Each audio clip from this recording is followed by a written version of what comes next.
Yo, what's up, everybody? Welcome back to a brand new episode of the Shuffle Pod. We are now on episode number 14, and we got another special guest on today's episode. We got ZapdosTCG. Yo, what's up, Zapdos? Hi, it's been a while since I collaborated with you. It's been since the OmniPoke days where we battled each other. So glad to be back, and we're gonna make episode 14 quite the rememberable episode for sure. Yeah, we're excited to have you on. You were definitely on our list of people that we had that we wanted to get on the podcast. I know it took a while for us to kind of figure out a date and a time. The tight schedule is the thing that sometimes kills me because we had regionals going on, and then there's also the team challenge, and having the different time zones is sometimes gonna be a little bit of a problem. But I'm glad to be here. So hopefully, guys are having a fantastic day.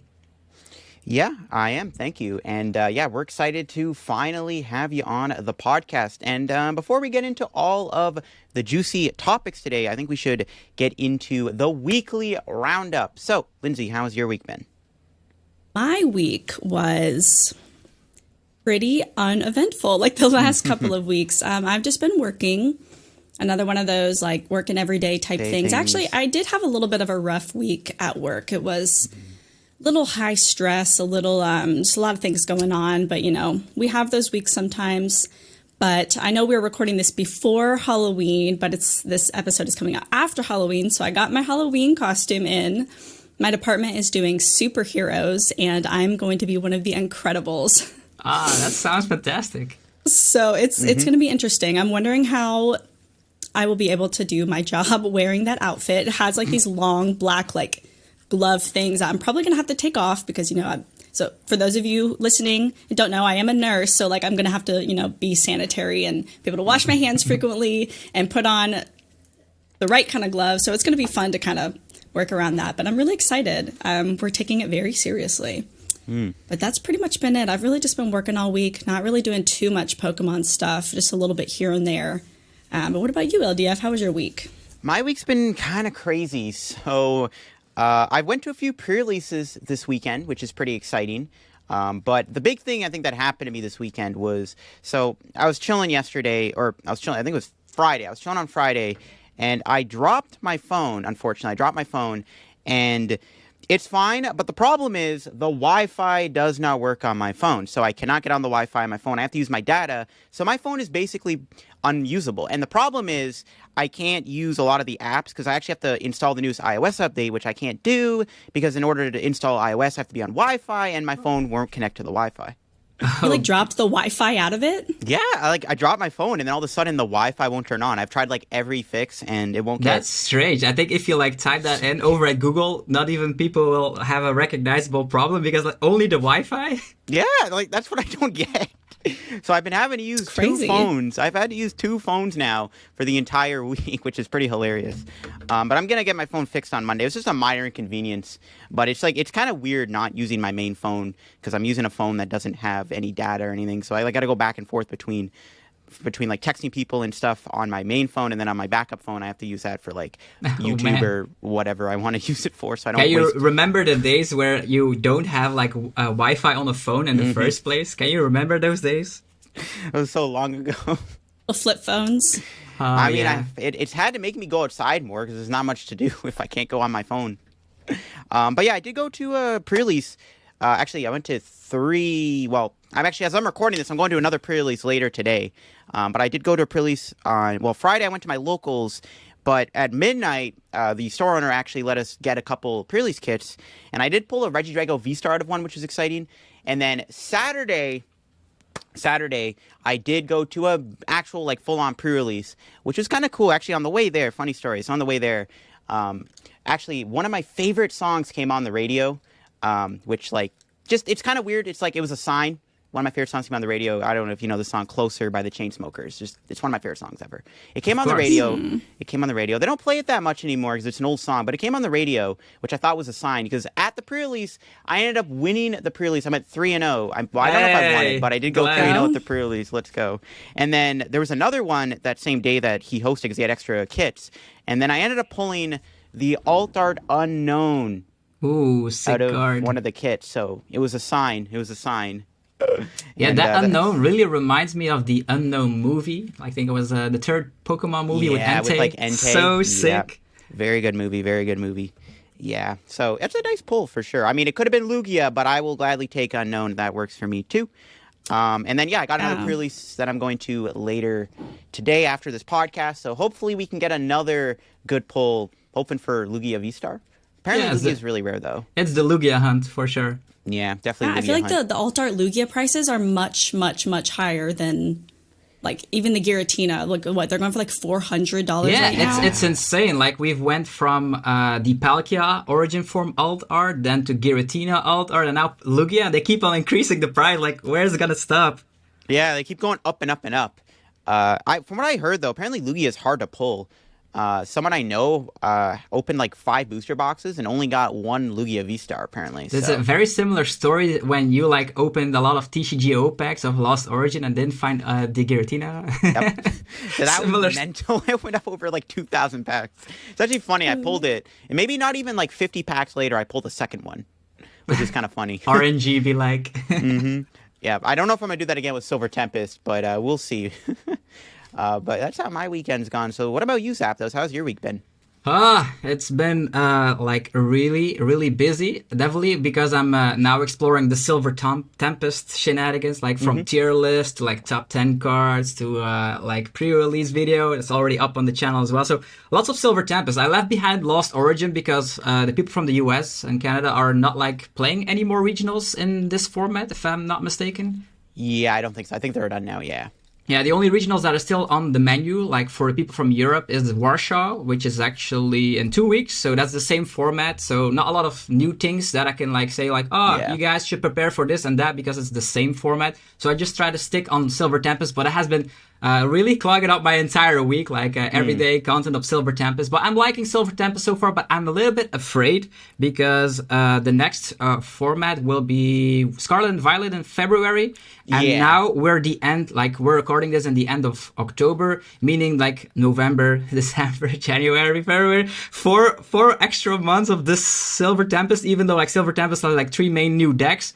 Oh, it's gonna be tough for content creation. That's my like biggest concern.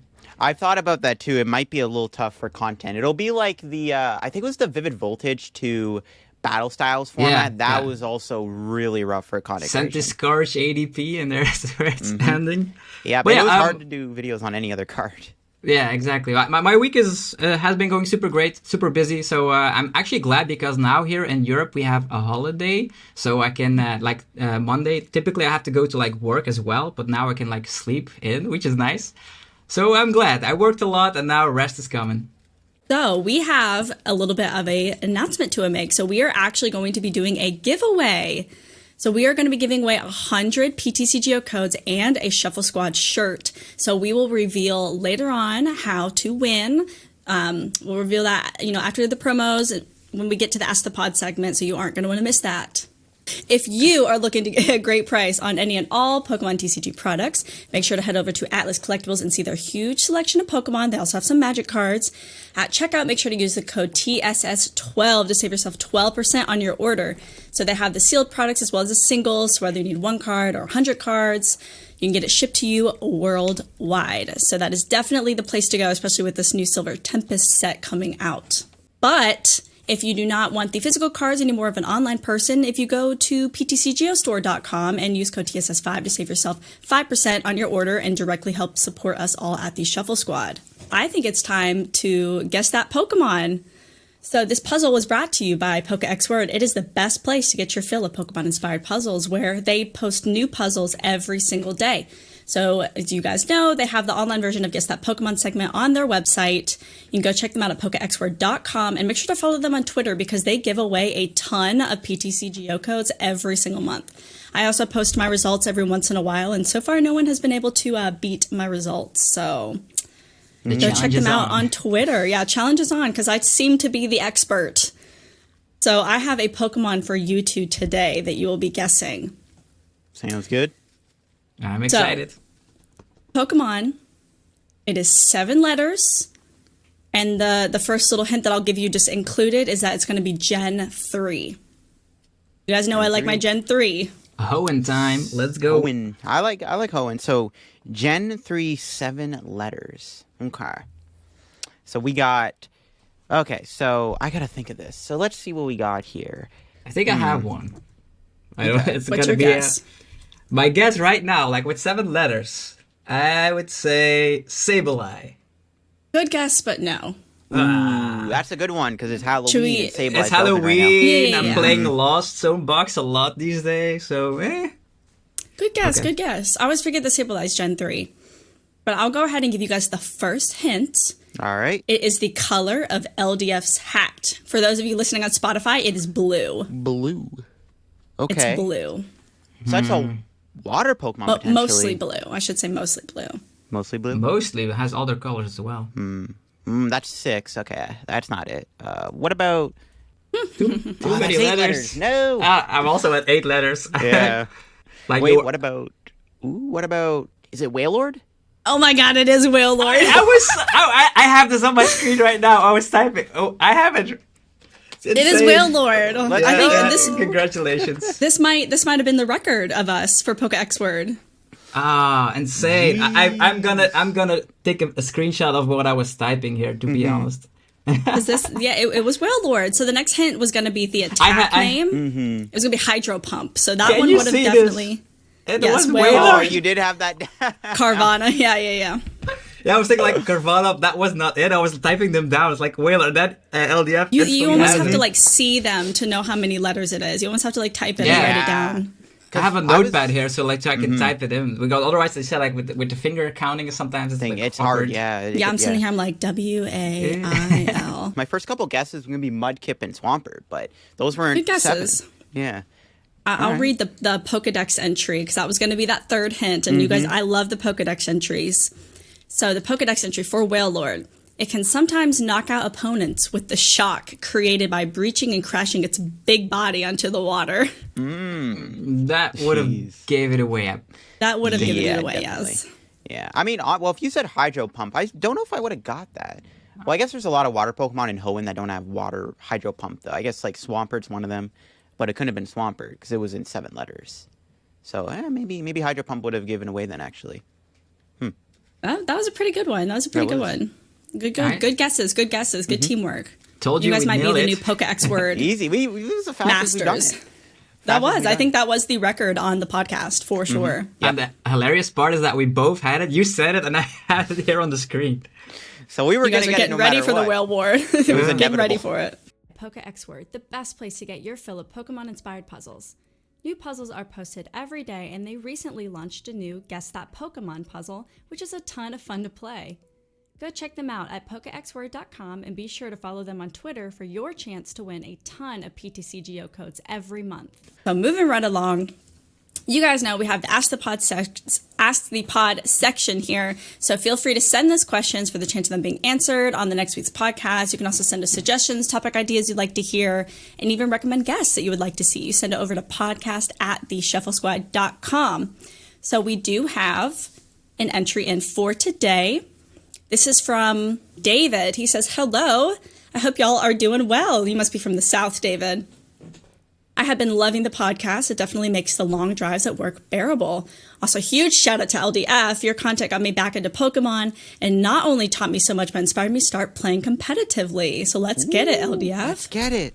Yes. He says, Plus. Shout out to David.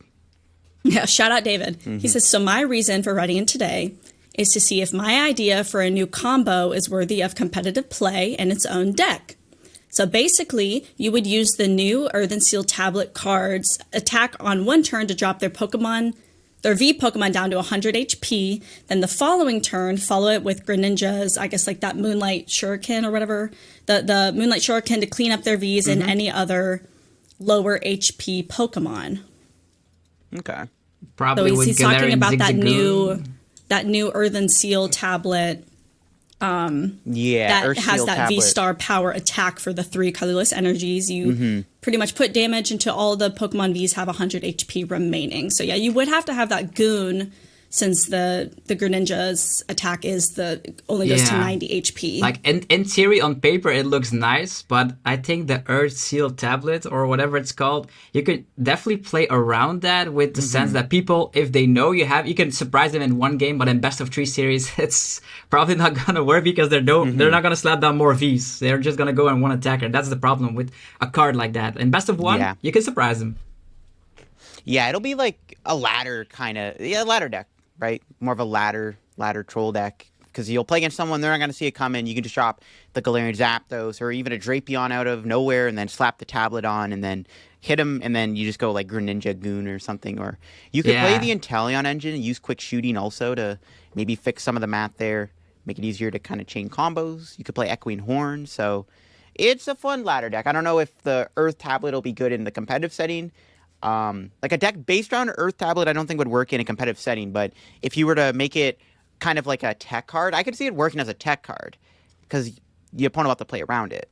Yeah, it's definitely something I compare it with a lot of things that even with Jolteon VMAX, 100, boom, boom, you get a lot of prize cards. But the problem I just see, like I've always seen like a card when I see it in a competitive regional or whatever, when you're playing it, you can surprise it one time. But can you clean up a best of 3?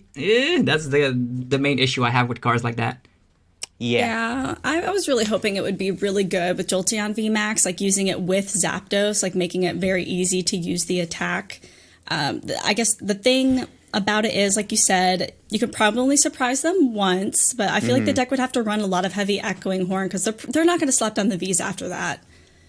That's kind of my only issue with it. I'm not sure how consistent it would be with the Greninja because considering you would have, like, pretty much have to have Goon Scoop.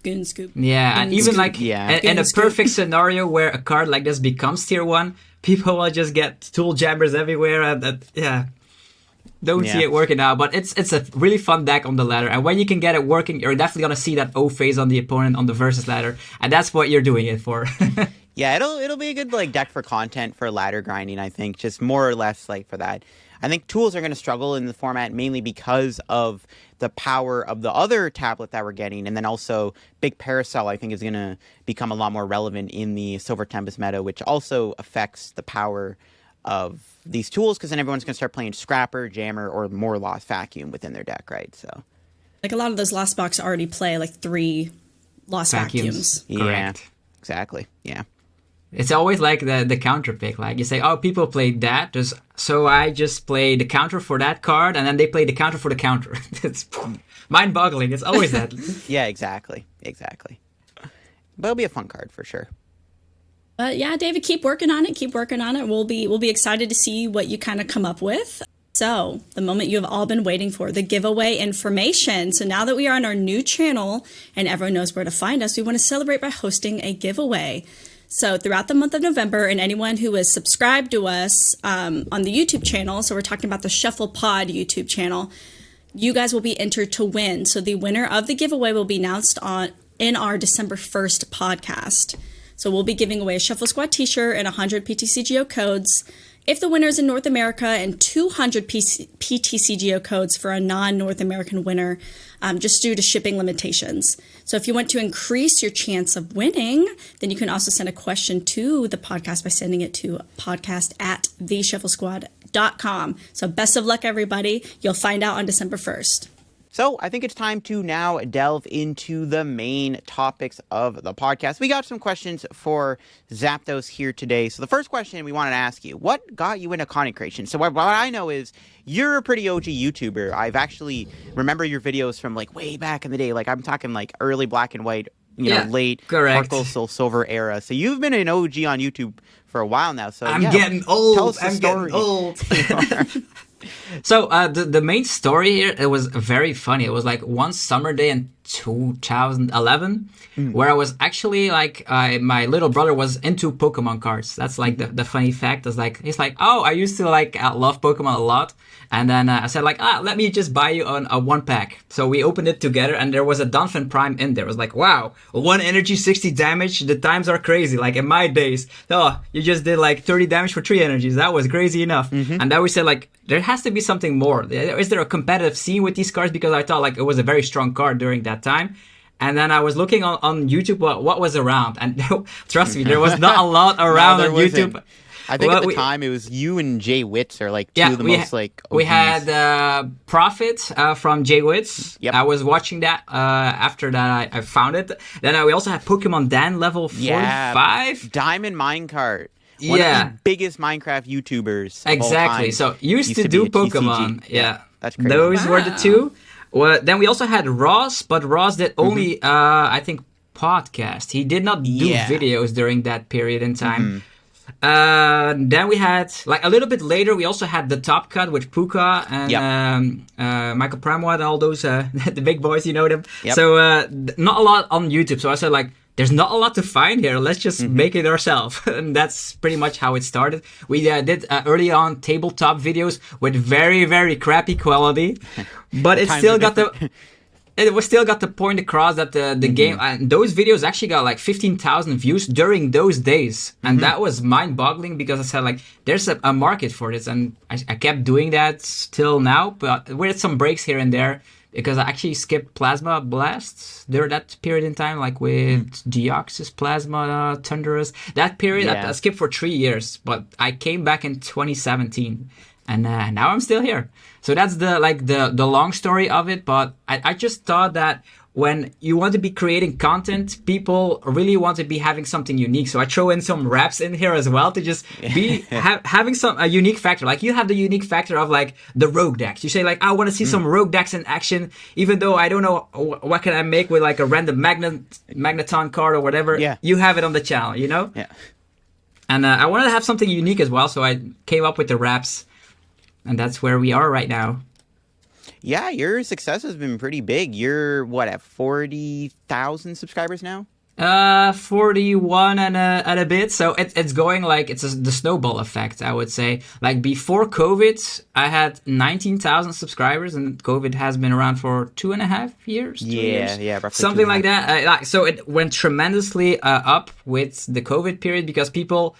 got more into the hobby. We seen that like Pokemon cards, they were nowhere to be found because they were all sold out everywhere. So the hype got like ridiculously high, and when the people know what they can expect when they like say like Mega or actually Rayquaza VMAX deck, you just have to be on the platform so the people can find deck lists. That's what it is. Yeah, I think me and you definitely have had a lot of like explosive growth throughout COVID. Like me, you, Mahone, Azul, Mitch, Celio, we've all just like seen this like insane growth spike. I'm glad it's for everyone out there. Like it's like on a global scale, Pokemon is doing really well. Very well, yeah. I think it's one of the biggest franchises in the world, I think, right? Or it is the biggest, actually, I think it's the biggest media franchise, but there's also other franchises out there like Hello Kitty and all that stuff. Kitty. But I actually looked that up once. But Pokemon definitely I was up there. looking that up on, I think, one of my last live streams. You were talking about that. And I was shocked. Yeah, Pokemon was like #1, and there was like Hello Kitty. And it was like Hello Kitty was like above like Marvel and like Star Wars and DC. How? Like, even? Yeah. That's what I'm saying. I'm like, what? But apparently it's really big in Japan, so.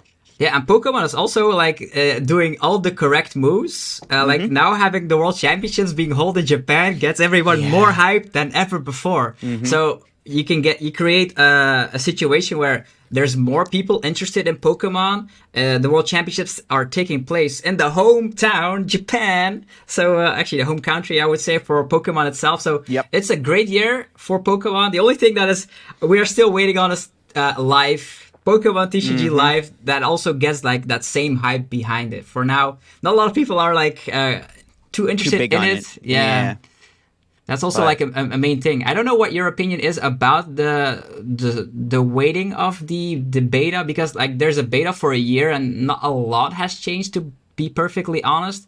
I don't know what your opinion is on TCG Live and the way, like Pokemon is like, we say in here, the biggest franchise, the media franchise in the world, but TCG Live seems to be a struggle point, and we don't know why. Yeah, it's kind of crazy. Like, I think the new update Live did, where they kind of made the game board a bit different now, I think it was like a good update, actually. The game's a lot more playable, and it's a lot more like watchable and stuff. But the game still has a long way to go, I think, to really be good. And honestly, like, I mean, as a content creator, we definitely need the game to be good. We are super eager for that. Yeah, like, we need it to be good, better than PTCGO. And we want the game to explode and pop off, you know? Yeah, the same, like, thing that could happen, like, with Pokemon Go.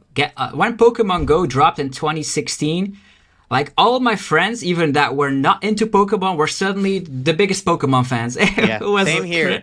It was crazy. Like they're calling me up, like, "Oh, you want to meet up? We'll play some Pokemon Go." It's like, wow, is this real life? Like suddenly Pokemon is like back up there, like in the days of Red and Blue. I was like so dazzled about that fact. I was so happy. They could do the same thing with live. Imagine you open up your iPhone or whatever it is, and you go to the App Store and you do a tick in. Trending right now, games. Oh, Pokemon TCG Live. What's this? Live, yeah. Take this. They're clicking it. They're installing it, and out of nowhere you get like a spike in the Pokemon TCG competitive scene. 300%. Like, phew. Yeah. And that's what we want. That's what we really want because the game is awesome. Everybody knows it. It just gets to be out there. Like a lot of people forgot about like that Pokemon TCG. Is that even a thing? Are they still making cards? Really? Like we want that, and that's the thing. I'm like with the biggest media franchise that I'm hoping that they do the correct moves because they're putting so much money into like, oh, let's make Scarlet and Violet another RPG game. The same thing. I know they're gonna sell. So maybe they should do the same thing that they did with Pokemon Go, but they do it for TCG Live. Like have the budget, have the development team, do everything right, the marketing team as well.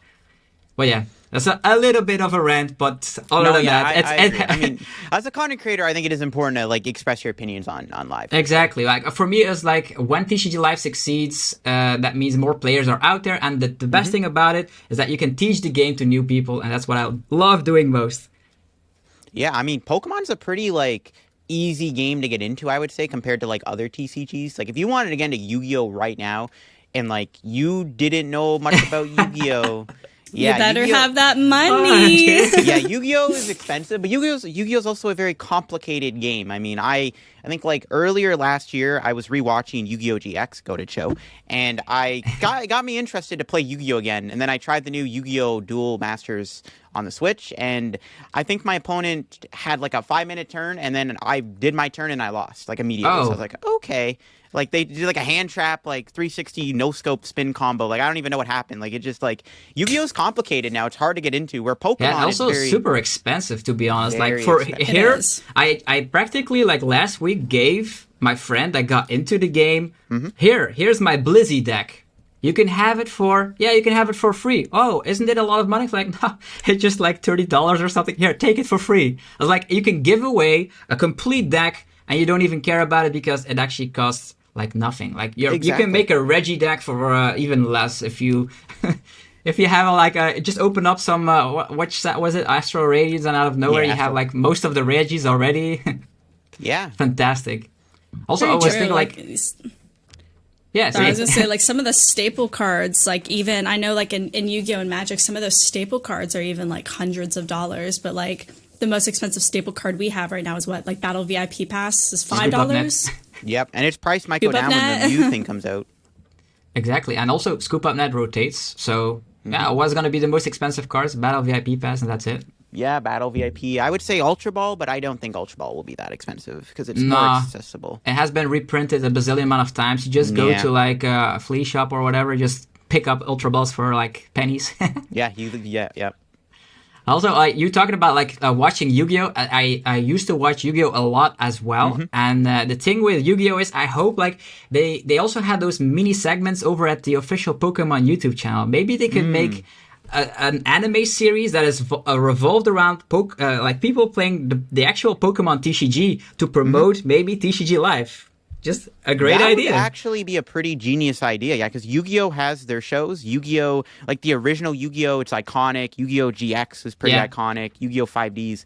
They're all like animes that advertise the actual game itself. Like I'm not gonna lie, when I was watching Yu-Gi-Oh! GX, like it literally got me wanting to play the actual game itself. So I tried it on Duel Masters. I may not have liked the new age of Yu-Gi-Oh! But I actually downloaded a DS emulator on my computer, and I ended up like buying a bunch of like old Yu-Gi-Oh! Games for the DS and played on the emulator, and that was a lot of fun, like playing old school Yu-Gi-Oh! It got me wanting to play the game from watching the TV show and being like, I want to actually play the game too, and that would be a great idea to get people in. That's the best way they could do it. Like TCG Live, they're gonna be like, they can wait for 2 more years to release it until it's perfect, that's fine, but they can have to make like a great marketing strategy on top of that. When they finally release it and all the community, like they give like those surveys where the community can say like, oh, this can be better, this this is bad, this could be good. Like, they want the input, they want the game to succeed, so that's nice. Even if they wait 2 more years, I'd be fine with that, but they have to bring it to the people. When the people are searching something, like, for instance,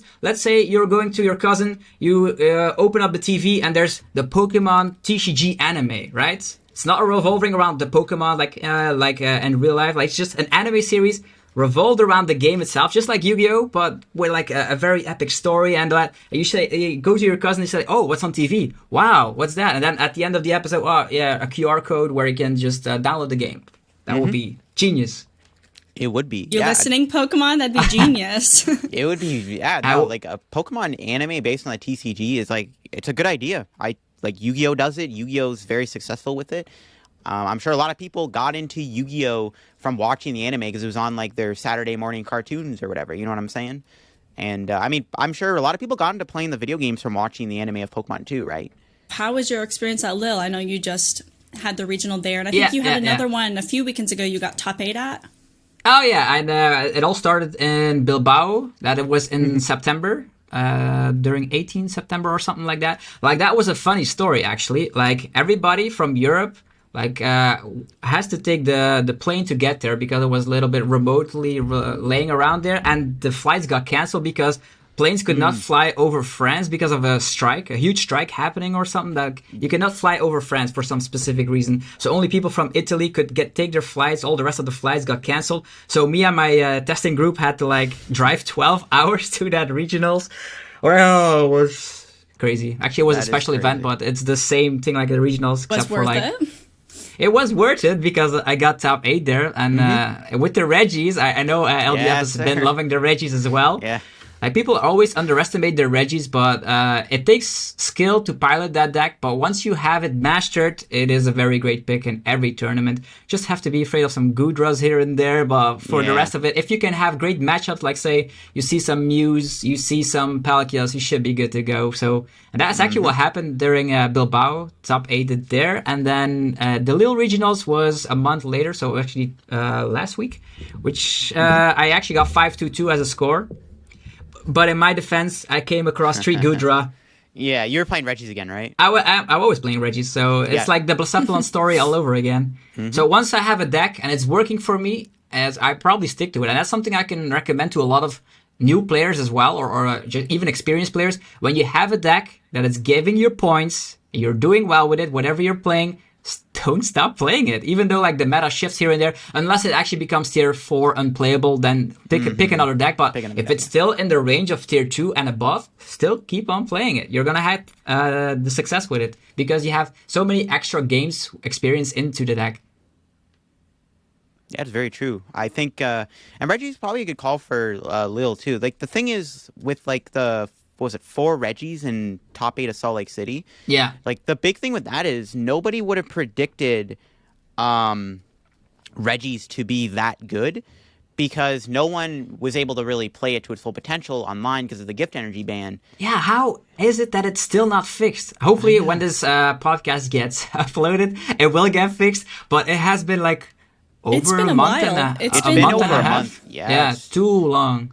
Like the majority of Lost Origin gift energy has not been able to be used, which is like kind of silly. So I'm hoping gift energy gets unbanned. It's kind of nice though because it's like people don't expect Reggie to be good because gift energy's banned, and then all of a sudden Reggie just like pops off at these major tournaments. So I guess we can segue into the Silver Tempest topic. So we wanted to ask you about Silver Tempest. So one thing is, so you're into the Reggies, I'm into the Reggies. It looks like a lot of content creators. Yeah. I'm okay with I'm feel better about the Reggies when I did like that super cheesed version with the Thornton and the Amazing Mary Veltal. Like that was fun. I had a fun time playing that. Less consistent but fun. That's always the same thing. Exactly. Yeah, it was fun. Yeah, I had fun playing Reggies. I'll admit it. Fun. Yeah, Reggie's one of my. It's a really fun deck to play. Like it's fun to pilot and it's fun to play. Like that's one thing I like about it. It's obviously good, but it's also extremely fun to play. And you have 6 additional attackers. Aha. Exactly. Oh, this matchup. It is not fun to play against. I'll say it's that. not fun to play against. No, it can be annoying. It is not fun to play against. Yeah, unless Unless you're playing like for Lost City, then it's nice. Yeah, if you have like Collapse Stadium, Temple, Flying Pikachu, maybe like the super anti-Reggie. But the thing with Reggie going into Silver Tempest, Reggie is still looking to be a very good deck in Silver Tempest. In fact, I think it's actually one of the only decks that maybe has a pretty good Lugia matchup going into Silver Tempest. Not only that, it gets Serena. Like in the past, I'm playing one, maybe two boss by Reggie deck for some gusting capabilities. You have your opening hand, Ordinary Rod, boss, Reggies. And like, you're breaking like crazy. Yeah. I hate this deck. It doesn't work. And then suddenly, Silver Tempest comes out, get your boss removed, get your Serenas in. Oh, I have draw support now, and I can declump my hand. What do you know? So why it gets is it better. Like Ordinary Rod is always like, why is it literally always you have at least 2 of your Ordinary Rods in your starting hand? I know, it's ridiculous. Actually, a lot of lists now have gone down to 3 rods. And that's they have even the new worse. They have the Regieleki. That's even worse. When you then have it in your opening hand and you have to research, it's even worse. Very worse, yeah. But yeah, like Reggie gets way better with Silver Tempest because, again, it has a good Lugia matchup, right? Regieleki can do a lot of damage. Lugia is very scary because against all the other V decks, Lugia has the new energy and the Gardevoir, so it's got a lot of bulk and it's hard to KO. It's got the Archeops, and it's got all these like sneaky attackers. But Reggie doesn't mind that because Regieleki with a choice belt could just one-shot a Lugia. Correct. The only downside I see, like now that I think about it, like people say, "Oh, we're going to the Serena hype, so I break less," which could in theory be good. But then you can no longer boss up a Dunsparce because you're playing Serena. Thing, though. Dunsparce isn't too bad. If Lugia isn't playing Manaphy, you can just play the Astral Radiance Regieleki and then you can snipe the it. Dunsparce. Until they know that Reggie is the best deck in format, and they play Manaphy.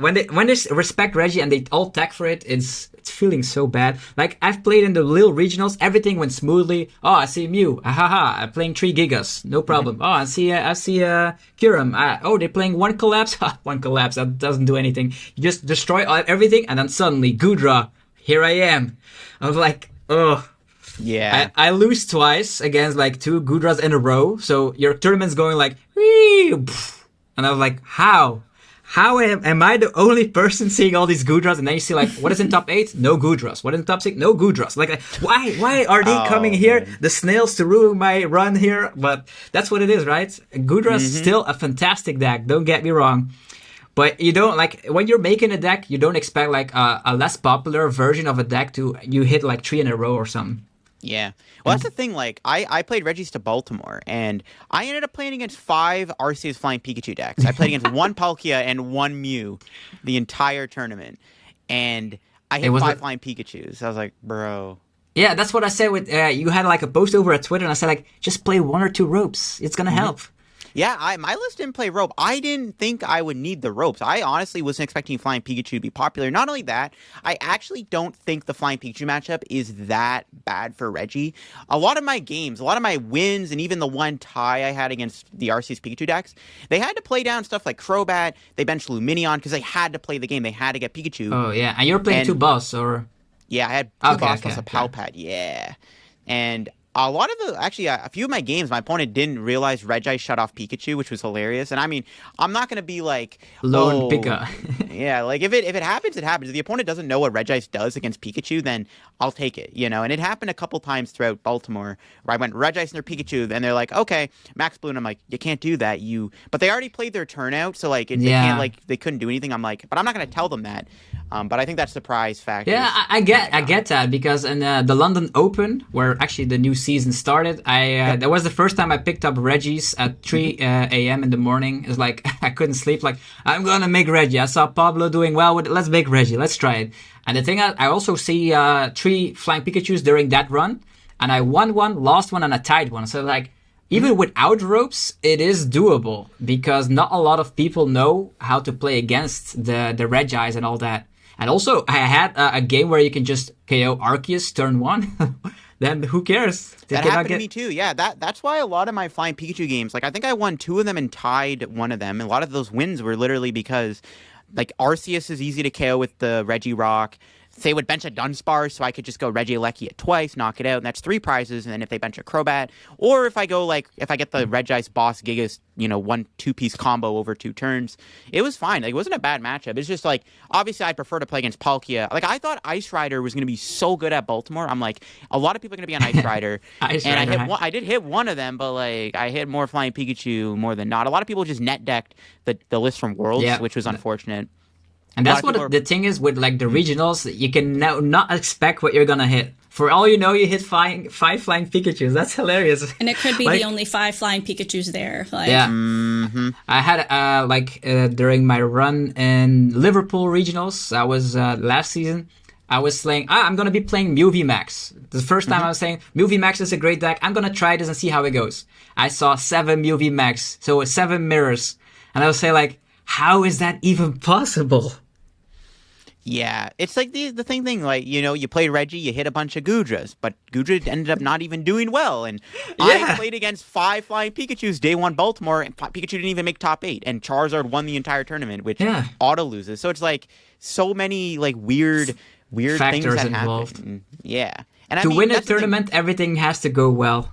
Yeah, it's the sad stars. reality. The stars need to be aligned. Your matchups need to be good. But it looks like Lugia is like dominating Japan right now. I mean, it's more. It's like 50% or something like that. There's so many ways to play it. That's what's probably given it the power. Is there's like a billion ways they're playing. I have a little bit of grain of salt with that. I don't think Lugia, when it comes over here in the West, will be that dominant here. We are, of course, have been used to be playing Beedrills. We are playing also the Temple of Sinnoh, Roxanne combos and all that. I don't expect Lugia to be like the broken tier 1 deck over here. Now, that's the thing with Japanese people. They're always grabbing towards the new things. So that's something that happened. Like, Lugia is great. It's consistent. It's a strong deck. But nobody will say in their right mind, oh, I'm playing a new tournament. Let's stack against Lugia, because you don't already know what the lists are looking like. So they don't stack against Lugia, and that's why Lugia did that well. So that's something that happened. Yeah, I think the other thing with Lugia, too, is like, it's a good deck, don't get me wrong. And the amount of ways I've seen people like building it, there's like Lugia with Charizard, Yveltal, Gigas, Lugia with just an Yveltal tech, there's Lugia with Duraludon, Lugia with Crobat VMAX and stuff. Like, there's a lot of ways to play the deck, and that's what I like. I like when a deck, it's like Arceus all over again, where there's like all these ways you can build it. But I think Lugia has a bigger... I think it's more of a Achilles heel type deck over Arceus. Arceus is really consistent because it didn't have like any like super bad matchups overall. Like, unless you're playing an Arceus deck around a certain type and you're playing against a counter deck, like if you're playing Arceus Gengar and your opponent's playing like, I don't know, like a pure fighting deck, you might be in trouble. But Lugia's problem is, there's so many ways to counter it. I think honestly we might see a resurgence of Beedrill, especially for the first major Silver Tempest tournament. I actually think Buy Beedrills today. Buy them today. Yes, invest Beedrill stonks going up. You heard it here first. I think the thing with Beedrill, what I actually was talking about this in my league the other night was we were talking about the idea of like Beedrill coming back in the meta, and we're just like, Beedrill's good against Lugia, and it might be good against like the Mew decks. Obviously, it's pretty good against potentially Arceus. They have a double turbo on. Also, specific Tina list are running 4 capture energies. Don't forget. That's what I was thinking too. Yeah, Wash energy super popular with Wash energy wouldn't work. The Giratinas. Yeah, Wash energy neglects the effect of the Beedrill, so it's. Oh, that's right. It does. It wouldn't counter it. Yeah, wouldn't counter it. But that's like, I forget, it's like the big parasol of energies. I would love to be playing Beedrill and just coming across like 2 Blizzy, 2 Lugia, then 3 Mews. Like, Beedrill's back. Exactly. I think Beedrill will come back. The question is, how are you going to build it and how are you going to play it? Because I think you'll pair it with Arceus naturally, but then you have to put something else in the deck, whether it be, with the baby Mew engine, right? Mew Celebration, Beedrill, Arceus. You could play Ventaleon again, too. It's just, what else are you going to play? I think Flying Pikachu, Beedrill, Arceus is maybe like the default best Beedrill. I also have like answers to like Palkia that way. You have like two birds with one stone, I suppose. You also have the lightning type for Lugia. Yeah, and then you have like an answer to like Lost Box maybe, and then also you have an answer to like all these random single prize tech cards like the Regigigas, the Snorlax, the Yveltal. You saw a big Parasol on. Yeah. Yeah, it could work. I find it like very strange that like so many people played Lugia. If you would see the amount of people playing Lugia and then what happened during that top 16, things would be more making sense. You could say, oh, 40% played Lugia and like half of the top cut was Lugia. Then it makes sense. But we don't have those exact numbers. So I'm always taking those like pie charts with a bit of grain of salt, because you see a pie chart, oh, Lugia best deck, and like people are already hyping it up so much. And it's like, I still put it in tier 1.5. I cannot do anything about it. It's a strong deck, but it's easily counterable. Like Giratina, not that counterable. Palkia, also, it's so strong and so consistent, not that counterable. But Lugia, that is counterable. You can play the Beedrill, Temple of Sinnoh, Roxanne. You could be playing a lightning type and also having like that way to snipe up the Dunsparce and then your weakness hit. So it is easily counterable, and that's why I'm putting it at 1.5. I don't know what your opinion is on the Lugia hype, but it's probably the only deck from Silver Tempest worth looking at the competitive scene. I mean, I don't know if it's, I don't know, maybe, I think Regieleki Vikavolt is potentially worth looking at. Actually, from what I've been playing against, testing against my friends at Locals with the Regieleki deck, it's actually pretty good. Like, when you're able to get like a turn 1 item lock off, it's pretty good, because then it starts ramping up when you get the Elekis down. Yeah, I just did the Regieleki VMAX tabletop video as well, and like if you have 2 of those VMAXs down, your paralyzing bolt is just doing 110 also. Which, I mean, 2 shots most Vs and you're item locking them. It's pretty good. And suddenly, out of nowhere, when Regieleki becomes good, you have just one tiny answer. That's why I'm always like, I always look at the counters when saying a deck is very, very insane. Like, I think like the Lost Zone box with Tina is super like hard to counter, and that's why it's always going to be tier 1. But looking at Regieleki Vikavolt V, you're saying like, you're playing 3 Vs, right? Okay, I'm playing Galarian Zapdos V and a couple of Boss and Ordinary Rod. Suddenly, insta win.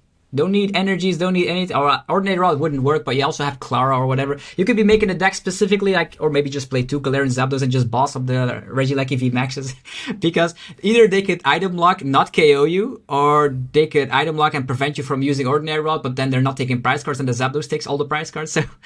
Yeah, when they do knock you out, if they have the Zap Cannon you, then you go Rod. Yeah, the Rod KO. So, yeah, there's an easy answer. Like, and we did see that Galarian Zapdos V during the heydays of Arceus also was like an easy splashable card. We've seen it like in a lot of lists. And I think something that could happen. Like, you could be playing in your Lost Zone box, you could play in it whatever, but that could be a tech card against Regieleki, because Regieleki VMAX has weakness to fighting. It's a 3-price Pokemon, and it's a bench hitter. And they typically have 2 of these bench hitters. So the game is boss up those 2, you win. Yeah. That is true. That is true. And even though you're going to make it hard on them to item lock them and force them to have time. it.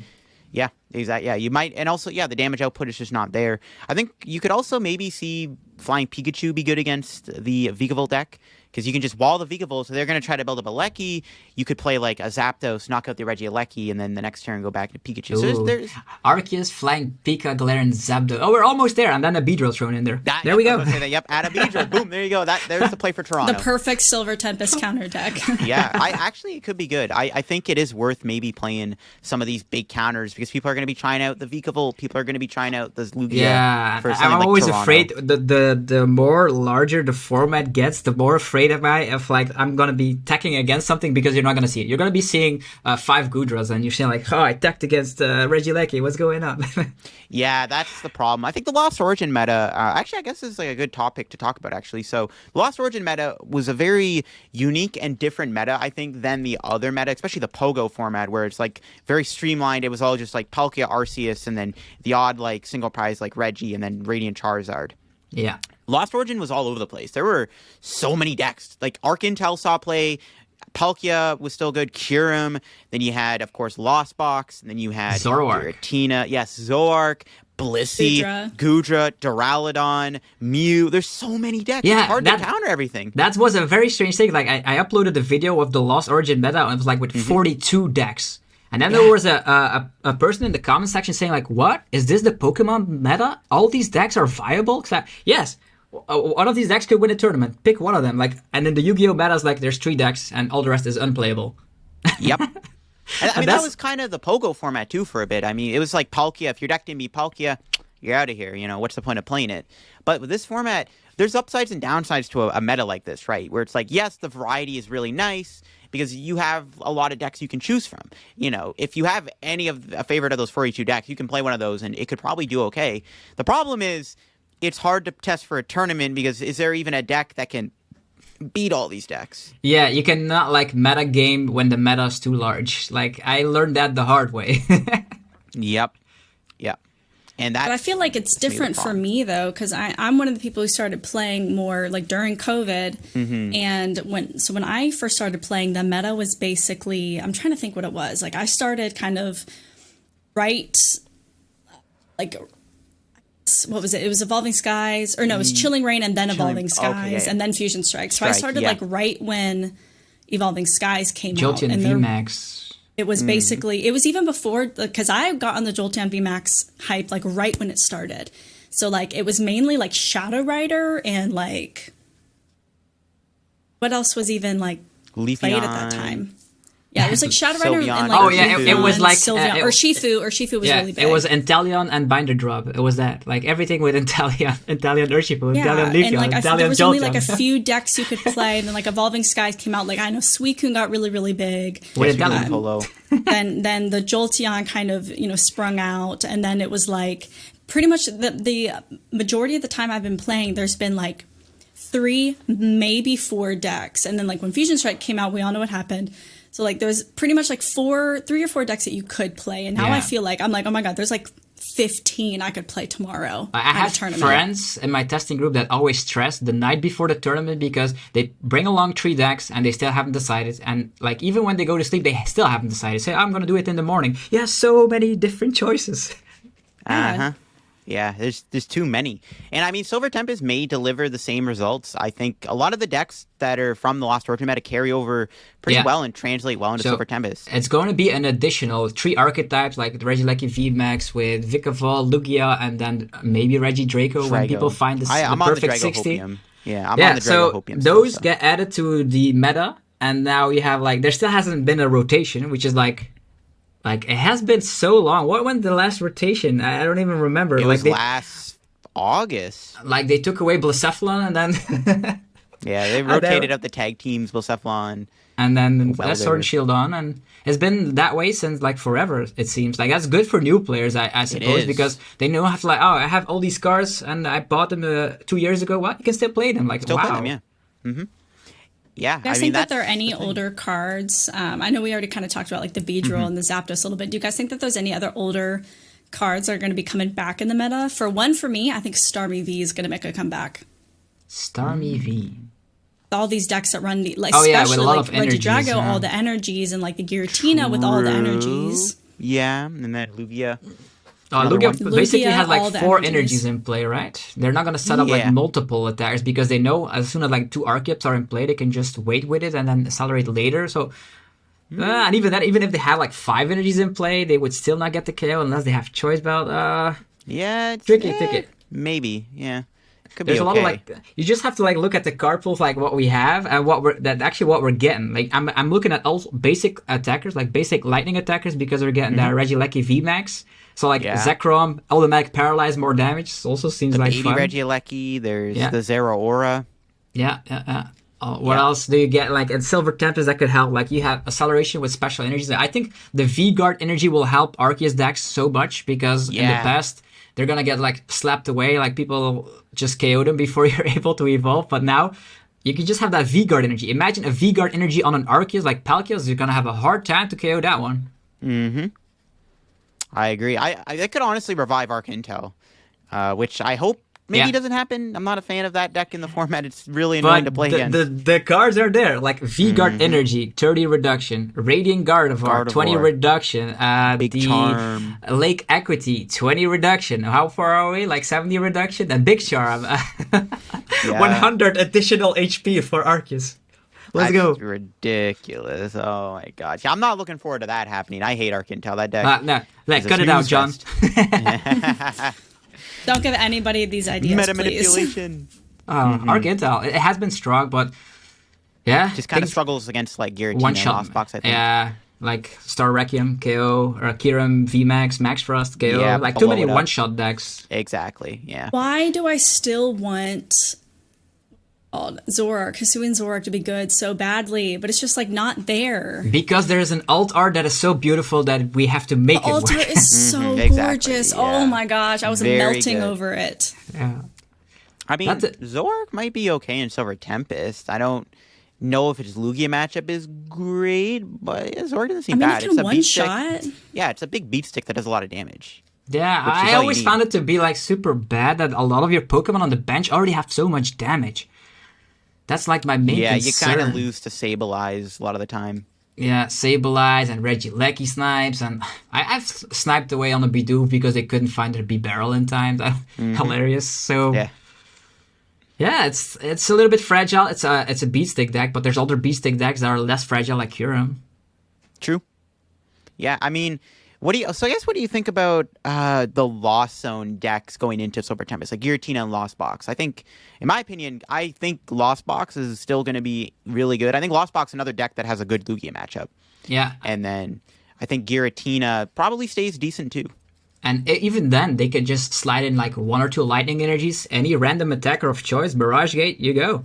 Yeah, I've even seen like people talk about playing like Yveltal or Fan of Waves in the Lost Zone decks to get rid of all the energy. Like you can fan the weak guard energy off Lugia and then go like belt Giratina, knock out a Lugia with Lost Impact. And then you have the Star Requiem, so that's 2 Lugias down. You just gotta map out the rest of your gameplay. Or maybe, how about Sableye. like they have a limited amount of energies? How about like we go back to Crushing Hammers? Let's go.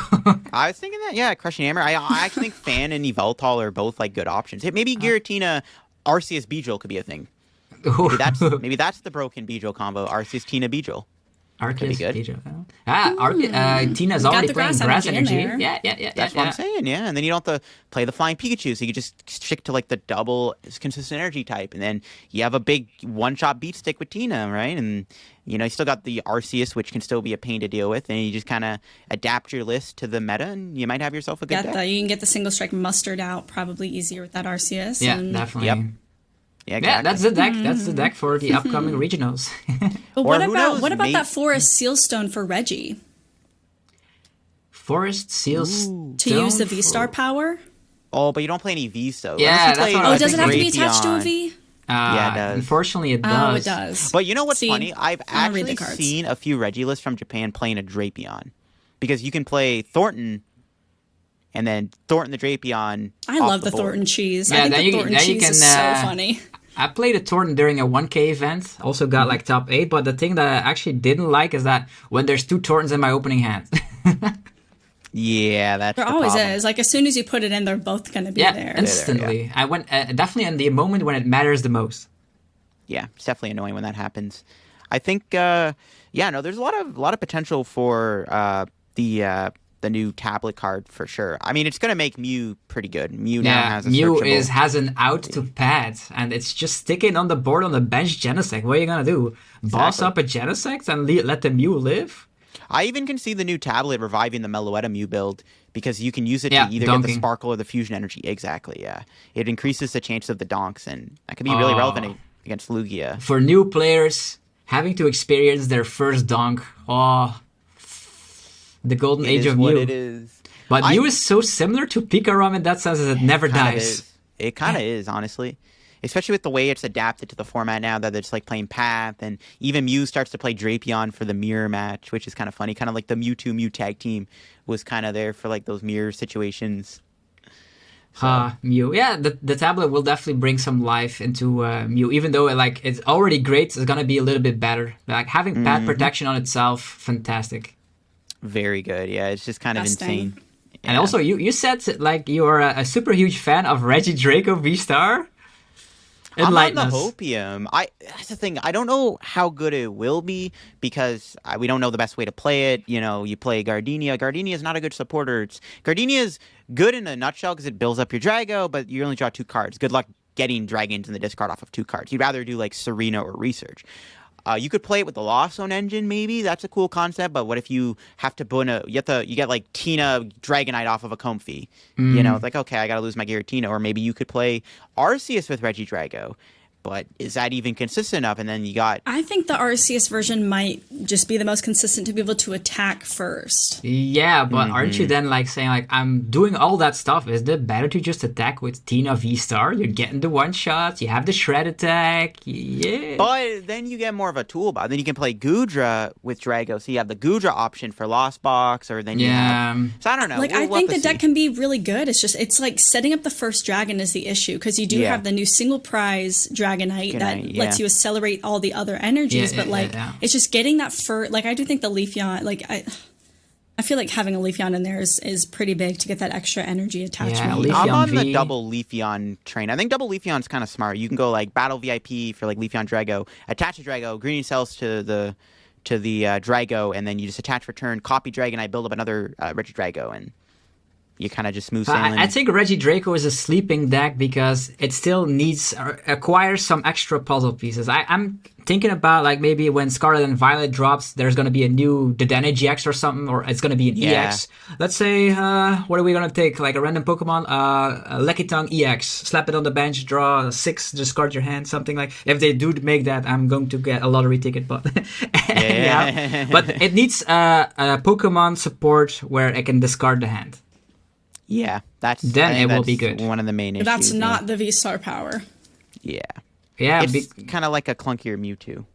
Yeah, clunkier because with Mewtwo we had Cherish Ball, we had Mysterious Treasure, we had we had the Dedenne GX. That deck played 3 Dedenne GX, so it was super fast. And with Draco, it's super slow. It's like I'm going to try and attack with Arceus V-Star if I don't get KO'd by anything that bosses me turn 2. I'm going to try to make Gardenia work, but then I'm drawing into all grass energies and I'm whiffing my fire because Giant Heart is not a thing. Viridian Forest is not a thing. It's disastrous for now. Mm-hmm.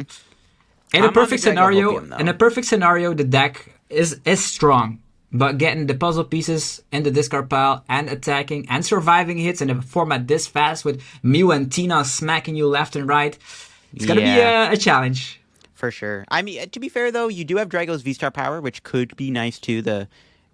Dump the top 7 cards of your deck, take 2 of them. So that could be okay too. You take any 2 cards out of your discard pile. It doesn't have to be the ones you dump. Yeah, correct. Ooh. But in that scenario, I know where this goes because with Pokestop I have the same thing. Oh yeah. You discard the things you need. Maybe Pokestop Drago could be good then. Maybe that's the stadium to play. Yeah, you can Pokestop, play like Gears, Trekking Shoes. Get rid of all your Gardenias. No, it's not that bad. Playing Eldegoss, I don't know. Eldegoss wouldn't be bad. Eldegoss actually would not be terrible. Yeah. So we'll have to see. Draco. The other thing too, though, is as long as Dragon Pokemon keep getting printed, Drago theoretically will keep getting stronger. Yeah, I think like Pokemon always prints cards. Like say, not too great, but then a card like brings the archetype to life. I think that happened to a couple of archetypes before. Yeah, it's gonna happen with Regidrago. So don't sell them quite yet. They're gonna become good. We just don't know when. In like 3 sets, there's gonna be something that makes it absolutely cracked. Probably, yeah. I would not be surprised if that did happen. So typical Pokemon stuff. Exactly. Invest in Regidrago now. Because it's a Reggie, and we all love Regis. Exactly, we all love Regis. Because I had my pre-release, I packed the Regieleki V, which is like Goodra, basically, in the pre-release, which was hilarious. And I won my games because Aleki is just good. And Regis just love me, so that's why I went 3-0 because I pulled the Regieleki. Yeah, the fun fact is like you didn't choose the Regis. The Regis chose you. The Regis choose you. That's the thing, right? We don't choose the deck. It is the way of life. Like for me, I was in the World Championship in London. I woke up at 3 a.m. I couldn't sleep anymore. Suddenly, I'm making a Regi deck. The Regis chose me. It's not the other way around. They chose you. They appear to you in your dreams, and then they make you build it. That's what happens. So if you're having a dream about Regis, start making it. Yeah, exactly. I don't like all this Regi propaganda here, but... But you'll see. We will make it to Worlds, and we're all going to be playing Regi. But the problem will be, like, all our Aurora energies and all our good energies will rotate by then, so... yeah. Maybe they'll reprint Aurora Rainbow. I've heard talks about that could happen. Aurora rotating is a huge hit for Lugia too. Yep. So Lugia can become great, but that's a small little topic. Is when do you guys expect a rotation to hit? They say early 2023. Does that stay like with the new set or just Ha! Oh, we're January, poof, and Talion and all the crap is gone.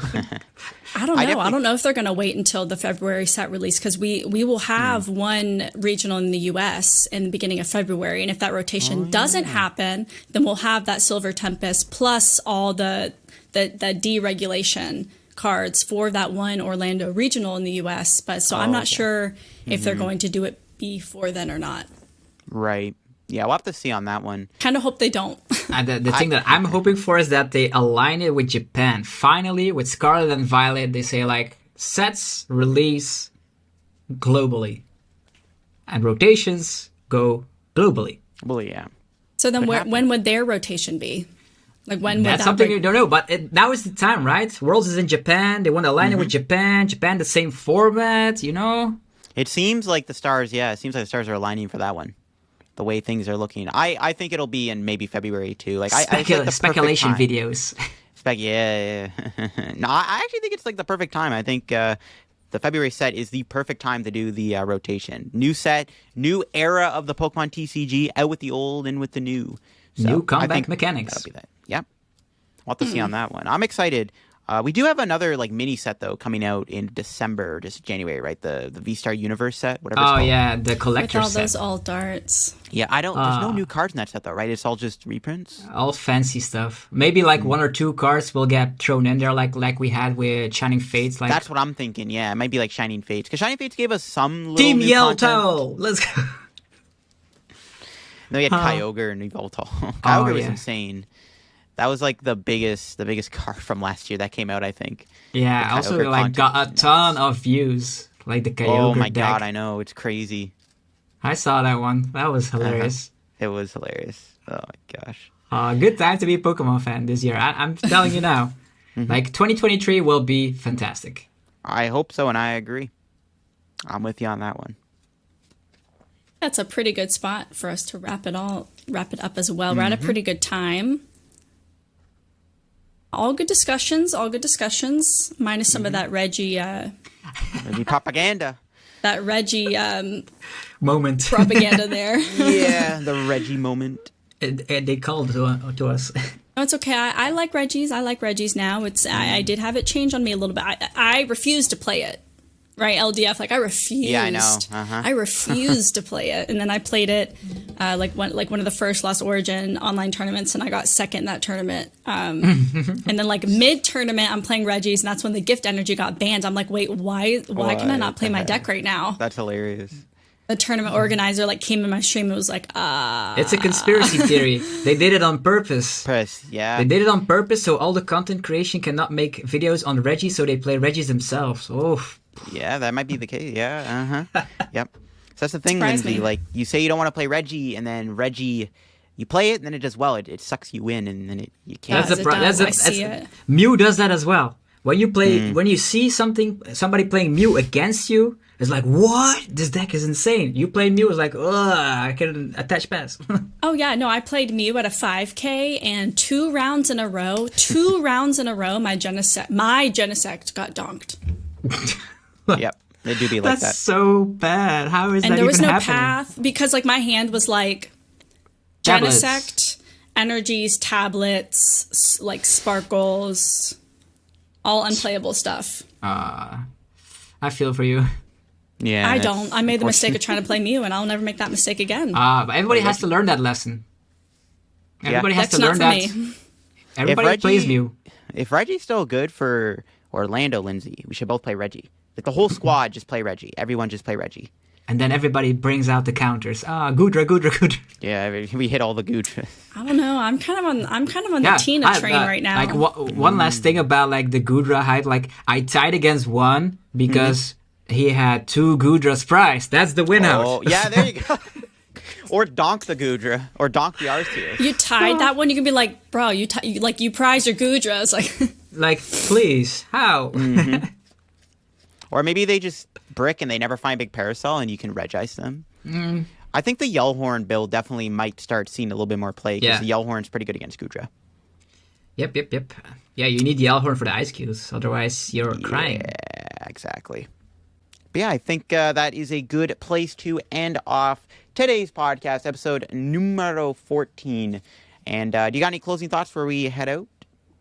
Gotta plug your socials. ZapdosTCG, where can we Yeah. find you? You can find me literally on any social platform, Twitter, Facebook, Instagram. It's all on the same name, ZapdosTCG. So you'll be able to find that. And the most thing, like I want to say here, like if you're having a deck this season you're enjoying, just play it.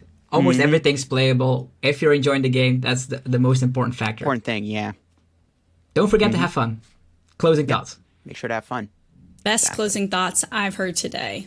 Oh yeah. Also, thanks for having me on. It's I know it like took a little bit of while, but I tried my best to have like a reasonable time period for you guys. So it was lovely to be on. I would like do this all day, like talk about the meta, talk about Same, decks. it's fun, yeah.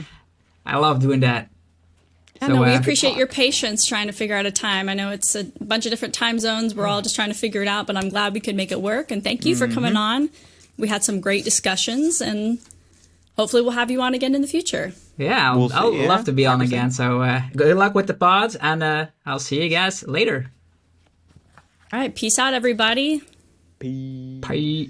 The Shuffle Squad is proudly sponsored by Atlas Collectibles, the best place to buy any trading card game product online. Visit atlastcg.com and at the checkout screen, make sure to use code TSS12 to save an unbeatable 12% off your entire order. Atlas Collectibles will ship your product anywhere in the world, so make sure you're taking advantage of the 12% savings with TSS12. And if Pokemon is not your thing, don't worry. Go to atlastcg.com and see all the other amazing trading card game products they have there to offer.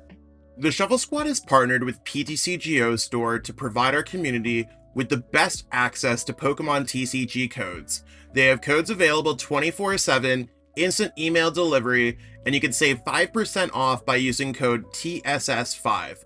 If you're a YouTube member or Patreon supporter, you'll have access to a special code that gets you 10% off. So what are you waiting for? Use code TSS5 today and save 5% on your next order of codes on any codes available at PTCGOstore.com. PokeXWord, the best place to get your fill of Pokemon-inspired puzzles.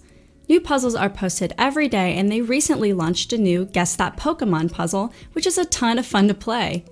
Go check them out at PokeXWord.com and be sure to follow them on Twitter for your chance to win a ton of PTCGO codes every month. Check out the Late Night Series Season 6, brought to you by myself, Zach Lesage, and the Shuffle Squad. We're going to be running a bunch of sick events for the Pokemon community, and they start on August 30th. So one thing you might be noticing here is that there's an EU time and an NA time.